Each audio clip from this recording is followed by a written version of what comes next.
is it a good idea to use AI for, one, learning English, but two, writing, work emails and shit like that? Hello, I'm Dr. Julian Northbrook from doingenglish.com. This is a popular topic at the moment, one that I have very mixed feelings about. See, on the one hand, tools are tools, and when used appropriately, all tools are useful. And yes, AI is a tool, and it can be a useful one if used appropriately. Now, as far as learning English is concerned, I don't think it's really good enough, at least not yet. I've seen dialogues that have been written by AI and voiceovers that have been generated by AI, and it's kind of obvious that it's AI. The language, if you listen to it carefully, tends to be a bit clunky, a bit stilted.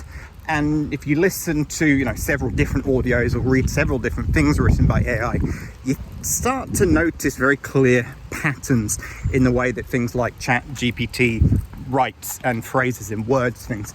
And it's not always, or often not, very natural. And this is where problems with using AI to do things like write your work emails and stuff like that come in. Because again, if you're using it to write all your work emails, yes, it's fast and it's easy. And it might be free of grammar mistakes.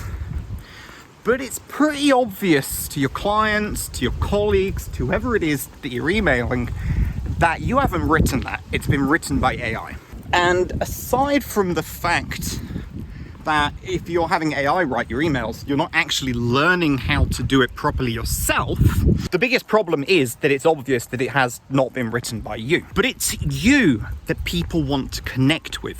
It's you, your clients, your co-workers, your customers, whoever it is that you're communicating with, and that's what email is, it's a form of communication. They want to be building a relationship with you, not with a robot that is able to spit out text. AI is, of course, improving all the time, and I've got no doubt that it will continue to get better. What it will never be able to do is be you. It will never be able to fully replicate your personality. Yes, you can train it to word things a little bit more like you, but it still doesn't sound like you. It's still not you.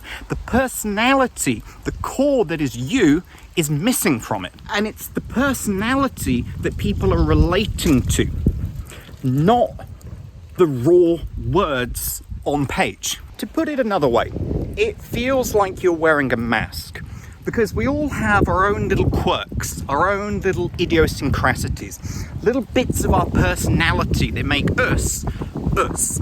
And when you put that mask on, you are hiding the person that you really are. And that hides you from other people, and it puts a barrier between you and them. And I've talked about this in other videos, namely the Barbie video that I did about a year ago.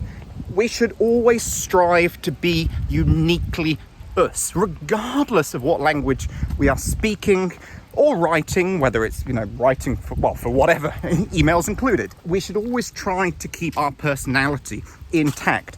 Learning to speak a second language is not about putting on the mask, about becoming something else. It is about being us. And AI cannot replicate that, and it never will be able to. So stop using AI as a crutch. Learn to write those bloody emails by yourself and put your full personality into them so that people can see the person you really are. Right, that is it from me, Dr. Julian Northbrook, for this video.